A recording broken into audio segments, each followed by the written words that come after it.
আমার বাপ যেদিন মারা যায়, বাপের মৃতদেহ সামনে থুয়ে শোকলিক আমি কষ্ণ। আমার বাপ যার কাছ থেকে টাকা ধার লিছে বা যাই যাই টাকা পায়, শোকলি আমার কাছে জানাবেন, আমি শোকলি ঋণ শোধ করে দেবো।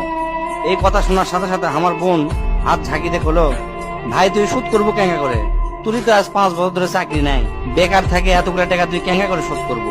বুনকে আমি আস্তে আস্তে অভয় দিয়ে কোনো চিন্তা করিস না বোন, বাপের সব ঋণ আমি শোধ করে দেবো, 1 টাকাও ব্যাংকে থমো না। পরের দিন সকালে ঘুমোর থেকে উঠতে না উঠতেই দরজা খুলে দেখি বারান্দার 4-5 জন লোক বসে আছে, পাওনাদার। দেখে আমার গাও ঘামে উঠলো। অকরে কি কমো, আমার মুখের ভাষা আসলো না। রাতটা ঠিক মতো পার হবার দেয়নি, আসে হাজির।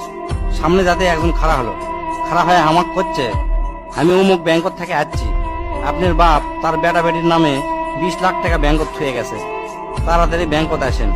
বাদ বাকি 4-5 জন যারা আছে তারা শোকলি করছে আমাকে সমিতিতে আপনার বাপ 20 টাকা করে জমা